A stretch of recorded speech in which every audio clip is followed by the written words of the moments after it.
চলছে, এখন যেটা নিয়ে কারেন্ট আলোচনা হচ্ছে, এর বছর 2 আগে থেকে আমরা দেখতে পাই যে একদম ফেব্রুয়ারি থেকে 2022-এর আরেকটি বড় গ্লোবাল কনফ্লিক্ট চলছে। তারও আগে আমরা দেখি 2003-এ একটা বড় আক্রমণ ছিল, আমরা আফগানিস্তান থেকে উইথড্রয়াল দেখলাম ইউএস সোলজারদের। এর মাঝখানে আমরা তাইওয়ানে কিছু ক্রাইসিস দেখলাম। এর 2003-2001-এর বাইরে এখন যেগুলো হচ্ছে এগুলোকে যদি যুদ্ধ নাও বলি, মানে যুদ্ধের যেই ট্রেডিশনাল সংজ্ঞা হয় যেগুলো, সেই সংজ্ঞা যদি আমরা নাও ফেলি, বাট স্টিল দেখা যায় যে এখানে আর্মামেন্টের বিষয় হচ্ছে। এখানে আমরা দেখতে পাই যে সর্ট অফ ডিপ্লয়মেন্টও কিছু ক্ষেত্রে হচ্ছে, বাট আমরা যুদ্ধ বলবো কি বলবো না এই আলোচনা আপাতত না যাই। বিষয়টা হচ্ছে যে এই পুরো বিষয়ে আমরা যেই মানে আলোচনাগুলো আমরা দেখি, আমরা আসলে যে যখন পড়তে চাই, মানে যখন আমরা সোশ্যাল মিডিয়া থেকে আমরা যদি ক্লিক করে কোনো নিউজে ঢুকি, বা আমরা যদি ইউটিউবে কোনো নিউজ দেখি, বা নিজেও যদি কখনো কোনো কিছু সার্চ করি, মানে আমি মনে হয় মোটামুটি সবাই আমার সাথে একমত হবেন একটা বিষয়ে, যে আপনারা কেউ, মানে আমি ধরেন ভিডিও স্বার্থে যেহেতু অনলাইনে যাচ্ছে, ওই নাম নিলে তো না থাকার চান্সই আছে ভিডিওটা, তো ধরেন একটা দুষ্টু রাষ্ট্র, নাম না নেই, তো আপনারা কেউ কি গত 5-7 দিনে এরকম কোনো নিউজ নিজে ক্লিক করে দেখেছেন যে ওই রাষ্ট্রটা যুদ্ধে জিতে যাচ্ছে? কেউ ক্লিক করেন না। সবার আলোচনা হলো যে শেষ, মার্কিন যুক্তরাষ্ট্র সাহায্য না করলে শেষ, মার্কিন যুক্তরাষ্ট্র আসতেছে সাহায্য করতে, এই তো 3টা নৌবহর পাঠাইলো, এই তো নতুন ড্রোন মার্কিন যুক্তরাষ্ট্র থেকে ওখানে সাপ্লাই চলে আসলো, দেশটা শেষ, নাই, ও আর নাই। আমরা কি দেখি যে না, আইআরজিসি অনেক বেশি আগায় আছে, ক্লিক করি কিন্তু আমরা এই নিউজটাতে। আপনি গত 24 ঘন্টাও না, 7 দিনেও যদি আপনি বাংলা যে পোর্টালগুলো আছে, এই প্রত্যেকটা পোর্টাল যদি আপনি দেখেন, একটা সিঙ্গেল পোর্টাল দেখাতে পারবেন যে ইরান যুদ্ধে পিছিয়ে আছে এরকম বলেছে? কোনো পোর্টাল। কেন? কারণ যুদ্ধটা আসলে এখন আর ওই যুদ্ধের মাঠে নাই, যুদ্ধটা চলে আসছে আখ্যানের, ইংরেজি যদি বলি ন্যারেটিভের। কেন? কেনর প্রশ্নের উত্তর আমরা মোটামুটি আগামী 10-15 মিনিটে যদি দেখি। তো ন্যারেটিভ কি, মানে যে আমাদের বিষয়টা যে যুদ্ধের আখ্যান নাকি আখ্যানের যুদ্ধ, মানে আমরা কি ন্যারেটিভ অফ ওয়ার বলবো বিষয়টাকে যেটা হচ্ছে, নাকি ওয়ারের ন্যারেটিভ বলবো, ন্যারেটিভ ওয়ার নাকি ওয়ার অফ ন্যারেটিভ? বা আরেকটা যদি ঘুরে এটাকে বলি যে ট্রুথ ইজ প্রডিউসড, ট্রুথ বইলে আসলে কিছু নাই, প্রডিউস করা হয়, ডিসকভার করা হয় না জিনিসটাকে। একটা নিউজ পোর্টাল আপনি দেখবেন যে এই এখনই আইআরজিসি আক্রমণ করে ফেললো, আপনি ফক্সে যান, আপনি সিএনএনে যান, আপনি বিবিসিতে যান, আপনি অন্য যে কোনো পোর্টাল, ওই পন্থী যদি কোনো পোর্টালে যান, আপনি দেখবেন যে না, ইরানের সবগুলো শহরই ধ্বংস হয়ে যাইতেছে, তেহরানকে ইভাকুয়েট করতে বলা হয়েছে, যে কোনো মুহূর্তে আক্রমণ শুরু করতে পারে মার্কিন যুক্তরাষ্ট্র, যেই 50,000 বা 56,000 সোলজার ডিপ্লয়েড আছে ওই মধ্যপ্রাচ্যে, তারা সবাই একসাথে ইরানে আক্রমণ করবে। আপনি কি আসলে কি আমি বাংলাদেশে বসে জানতে পারবো হচ্ছে কি ওইখানে জেনুইনলি আয়রন ডোম কাজ করছে কি করছে না? আপনি কেউ আমাকে বলতে পারবেন? আপনাদের সবার কাছে একটা করে ন্যারেটিভ আছে, একটা করে গল্প আছে, এটাকে নিউজও বলবো না আমি, ট্রুথও বলবো না, ইভেন আমিও এটাকে এরকম, আমি যে বলতেছি না ট্রুথ এরকমও না। প্রায় 40 বছর আগে বা 35-30 বছর আগে ফুকো বলে গেছেন যে না, এই যে আমরা ট্রুথ বলে যেগুলোকে সার্কুলেট করতে হইতে দেখি, এটা আসলে প্রডিউসড, ডিসকভার্ড না। কারণ আরেকটু পরে আসতেছি, আরেকটা বিষয় যেটা হয় যে আমরা যদি টোন সেট করি আগাই, যে এই যে আমরা দেখি যে ন্যারেটিভ, যে এটা প্রডিউসড হইতেছে, প্রডিউসড হওয়ার প্রবলেমটা কি? কিছু তো প্রবলেম ক্রিয়েট করতেছে। কারণ আমরা দেখেন আসলে ধরেন আপনি চায়ের আড্ডায় বসলে কি দেখবেন যে কে জিতলো কে হারলো এই ধরনের আলোচনা না, তো একটা প্রবলেম ক্রিয়েট করতেছে। তো আসলে তো প্রবলেমটা হইলো যে ট্রুথ যে বিষয়টা, যেটা ওই যে প্রডিউসড হইলো, ডিসকভার্ড হইলো না, ওইটা পলিটিসাইজড হয়ে যাইতেছে। যে আপনার কাছে যেই সত্য আছে, যে সত্য আপনি বলতে চান বা শুনতে চান, সেটা একটা পলিটিক্যাল ট্রুথ। আপনার যে আইডিওলজি আছে, আপনার যে বিশ্বাসের ফ্রেম আছে, এই ফ্রেমে আপনি মানতে পারেন না যে ওই দুষ্টু রাষ্ট্রটা জিতবে। সেই জন্য আপনি একটা খবর শুনতে চান, আপনার একটা ট্রুথ শুনতে চান যে নিশ্চয়ই মাটির 800 মিটার নিচে এমন কিছু অস্ত্র আছে যেগুলো বের করলে পৃথিবী চমকে যাবে, মানে এই ধরনের একটা বিষয় আপনি শুনতে চান, এই জন্য এই নিউজগুলো আপনি ক্লিক করেন। তার মানে এই যে ট্রুথ, এটা পলিটিসাইজড হয়ে গেল। আপনার যে আইডিওলজি পলিটিক্যাল, সেইটার কাছাকাছি না হলে আপনি ক্লিকই করতেছেন না, করবেন না আপনি ক্লিক। আরেকটা প্রবলেম যেটা হয় কি, ট্রুথ ফ্র্যাগমেন্টেড হয়ে যাইতেছে, আলাদা আলাদা ট্রুথ হইতেছে।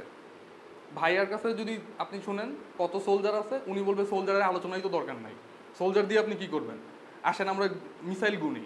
ঠিক পাশের ভাই বলবে যে সোলজার মিসাইল দিয়ে আপনি কি করবেন, ধ্বংসই তো হয়ে গেছে, এই মাত্র ঘোষণা দিল, একটু পরেই বলবে যে না এই জিতলো আরও হারলো। যে ট্রুথের একটা ফ্র্যাগমেন্টেশন হইলো। যদি আপনি ন্যারেটিভের যুদ্ধে যান, প্রবলেমটা এইটা হয় যে ট্রুথ থাকে না, ট্রুথ যেটা বললাম প্রডিউসড হয় এবং ফ্র্যাগমেন্টেড হয়ে যায়। উনার সত্য, আমার সত্য, এর সত্য, এটা মিলে না।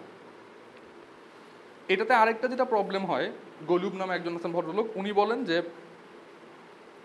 এই যে মেমোরি বা এই যে ডিসকোর্স যেটা এতক্ষণ বললাম যে ন্যারেটিভ, এইটা পাওয়ারকে শেপ করে। পাওয়ারকে শেপ করে কিভাবে? পাওয়ার কোনটা? ওই যে ন্যারেটিভের যেটা বললাম, পাওয়ারকে কিভাবে শেপ করে? যে আপনি আপনার সত্য দিয়ে ঠিক করতেছেন দুষ্টু রাষ্ট্র বেশি শক্তিশালী, নাকি যে ইসলামী প্রজাতন্ত্র আমরা যাকে নিয়ে আলোচনা মানে যেটা নিয়ে আলোচনা হয়, মানে যার সাথে আলোচনা যুদ্ধটা হচ্ছে, যেটা যুদ্ধই হোক, সে শক্তিশালী। আপনার কাছে একটা দেশ শক্তিশালী হয়, আরেকজনের কাছে আরেকটা দেশ শক্তিশালী হয়। কেন? কারণ যে ট্রুথ আপনার আর আমার দুইটা আলাদা। এই জিনিসটা আসলে হুট করে আসে নাই।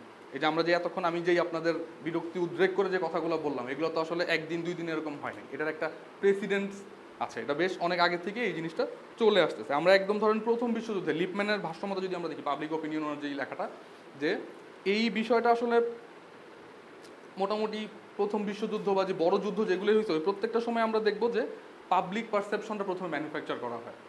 আপনি যদি পাবলিক পারসেপশন ম্যানুফ্যাকচার করতে না পারেন, তাহলে আপনি বড় যুদ্ধে খুব বেশি দিন টিকতে পারবেন না। খুবই সম্ভাবনা কম এই বড় যুদ্ধগুলোতে টিকা থাকার জন্য। এবং এটা আসলে আজকে থেকে হইতেছে না, মোটা দাগে আপনি প্রথম বিশ্বযুদ্ধ বা তার আগে যদি উনি অত দূরে যান নাই, ওই সময় থেকে নেন, তাহলে পাবেন। প্রবলেম যেটা হয়, এই পুরো জিনিসটা করে কে? লিপম্যান বলতেছেন এই যে প্রডিউস হইতেছে মানে ট্রুথ বা নিউজ, এটা সবসময় কোনো একটা বিজনেস এলিট, পলিটিক্যাল এলিট বা অন্য কোনো ধরনের এলিট, যেই ধরনের এলিটই হোক, সে সবসময় এই ট্রুথটা প্রডিউস করতেছে। মানে কি?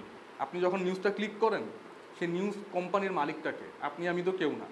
নিশ্চয়ই আপনাদের এই বিল্ডিংয়ের নিচে যে চায়ের দোকানদার আছে, তার তো একটা টিভি কোম্পানি নেই, তার তো একটা বড় পত্রিকা থাকার কথা না যেটা 10 লাখ সার্কুলেশন প্রতিদিন। মালিকানা কোন প্রতিষ্ঠানের কাছে? তার মানে ওই প্রতিষ্ঠানটা আসলে আপনাকে বলতেছে সত্যটা কি, কে যুদ্ধে জিততেছে, কে যুদ্ধে হারতেছে। তাহলে প্রবলেম কি হইতেছে? আপনি একটা ডেমোক্রেটিক সোসাইটিতে আছেন, আমরা তাই দাবি করতেছি, কিন্তু আপনার ট্রুথ ডেমোক্রেটিক কি? আপনি যতবারই যত নির্বাচন করি একটা ডেমোক্রেটিক সরকার আনেন না কেন, আপনার যেই ট্রুথের যে প্রসেস, আপনার যে ন্যারেটিভের স্ট্রাকচার, এটা কি কখনো ডেমোক্রেটিক করতে পারতেছেন? আপনি পারবেন কি পারবেন না সেটা ডিফারেন্ট আলাপ, সামনে মানে ওটা আলাপ অন্য। কিন্তু এখন পর্যন্ত আপনি যখনই যেইখানেই যেই সংবাদই শুনেন, যেই ধরনের ন্যারেটিভই দেখেন, এটি কোনো ডেমোক্রেটিক প্রক্রিয়ার মধ্যে দিয়ে আসা। জনগণ বলতেছে যে এই ইসলামিক প্রজাতন্ত্র জিতলো, আপনি তখন বলতেছেন জিতলো এরকম, নাকি উপর থেকে বলতেছে যে ইসলামিক প্রজাতন্ত্র জিতে গেছে, আর অসুবিধা নাই, এই তো নিচে থেকে মিসাইল বের করলে 800 মিটার নিচে থেকে, আর সবাই বলছে হ্যাঁ হ্যাঁ ভেরি গুড, আর টেনশনের কারণ নাই, নারায়ে তাকবীর। তার মানে যেই ট্রুথ আপনার কাছে আছে, আপনি মনে করতেছেন আপনাকে ডেমোক্রেটিক সোসাইটিতে আছেন, সত্যি সত্যিও যদি আপনি কোনো ডেমোক্রেটিক সোসাইটিতে থাকেন, আপনার ট্রুথটা ডেমোক্রেটিক না। প্রশ্ন তাহলে আরেকটু উপরে চলে যায়, আসলেই কি ডেমোক্রেসিতে আমরা আছি কিনা। আরেকটা যেটা সমস্যা হয়, যে এই ধরনের এলিটটা যেটা করে, এটা একদম বলে আসলাম, এটা জাস্ট আরেকবার রিপিটের মতো হয়ে যাবে, যে ট্রুথ যেটা, এটা ফিল্টার্ড হয় সবসময়, যে আপনি আসলে কতটুকু সত্য জানবেন, কতটুকু তথ্য আপনার কাছে যাবে, কতটুকু কোন ন্যারেটিভটা আপনার কাছে আসবে, এটা ফিল্টার্ড। যে ঢাকার মানুষের জন্য এক ধরনের, কারণ আপনি ফেসবুকের মাধ্যমে এখন ছড়াইতেছে বা সোশ্যাল মিডিয়াগুলোর মাধ্যমে, তো ঢাকার মানুষের জন্য এক ধরনের মার্কেটিং, এক ধরনের নিউজ পোর্টালগুলো একভাবে নিউজ দেখাইতেছে। আপনি যাবেন পঞ্চগড়ে বা দিনাজপুরে, দেখবেন যে ওই নিউজগুলো ওইখানে আসে না, সে অন্য এক ধরনের অল্টারনেটিভ সোর্স অফ ন্যারেটিভের বা অন্য ধরনের সত্যের যে নিউজগুলো, ওই চ্যানেলগুলো তার সামনে বেশি আসে। কারণ কি? এই যে ফিল্টার্ড হয়ে যাইতেছে এই ন্যারেটিভটা, কার মাধ্যমে? পলিটিক্যাল এলিট বা বিজনেস এলিট, আপনি যাই বলেন তার মাধ্যমে। তো এটা আসলে হয় কেন? অনেকগুলো কারণে হইতে পারে।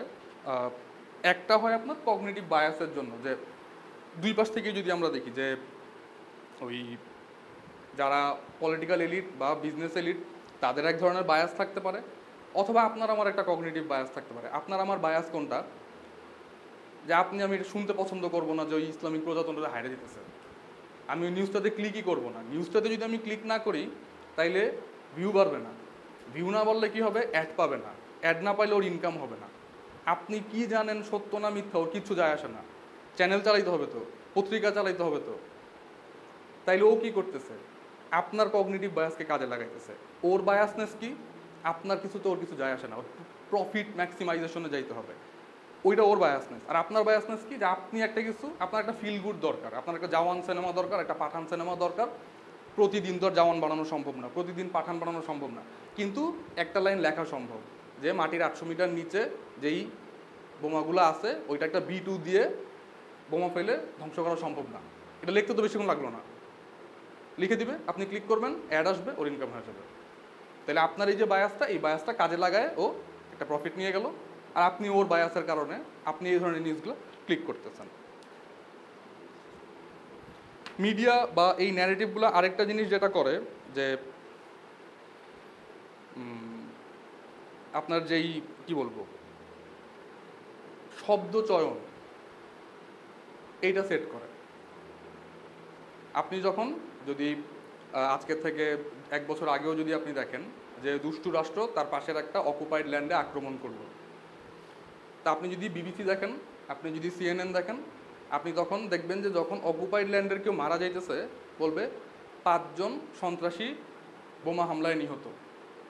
5 জনকে 2 বছরের শিশু, 1 জন বৃদ্ধা 90 বছর, আর 2 জন গর্ভবতী নারী। এইটা ছোট্ট করে নিচে লেখা থাকবে বা নাও লেখা থাকতে পারে।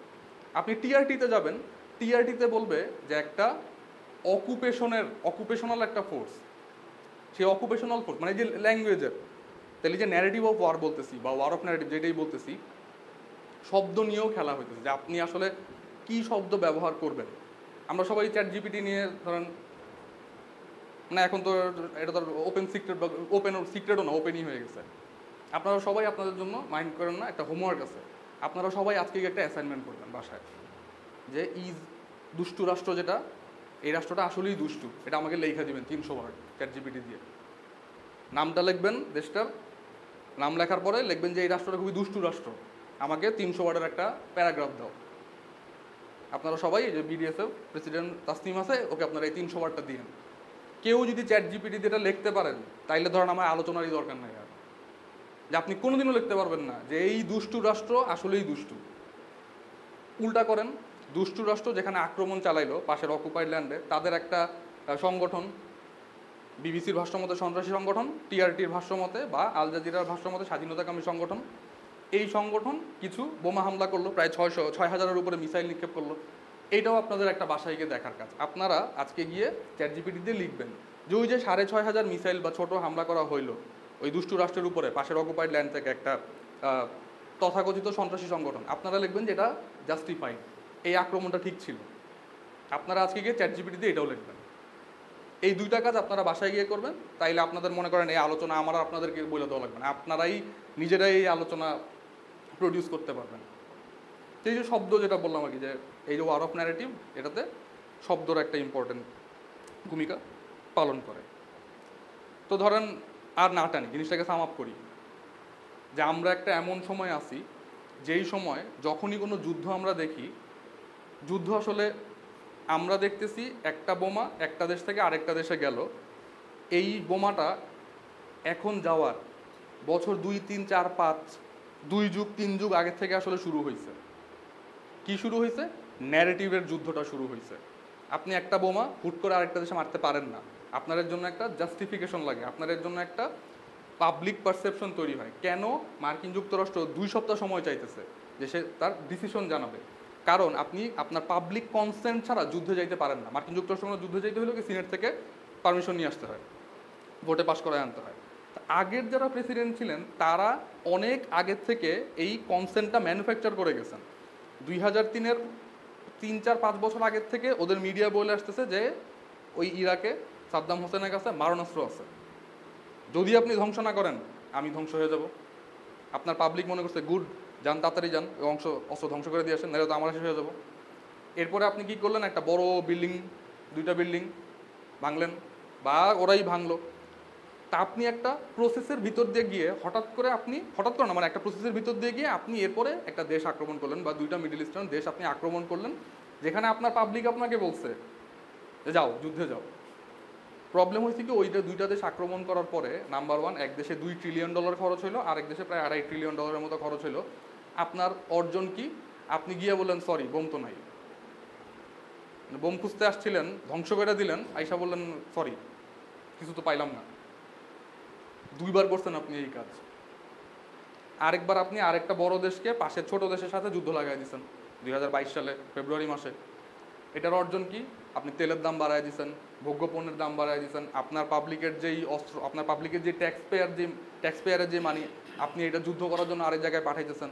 তো এখন না আসলে আপনি মানুষকে আর বুঝাইতে পারবেন না যে আমি এইবার মধ্যপ্রাচ্যে যায় আমার বাঁচাইতে হবে ওকে, নাইলেও নিউক্লিয়ার ওয়েপন বানায় ফেলবে, অথবা আমার উপর একটা থ্রেট তৈরি হবে। 2 সপ্তাহ লাগবে, পরে দেখা যাবে যদি আপনি কনসেন্ট তৈরি করতে পারেন, পরেরটা পরে।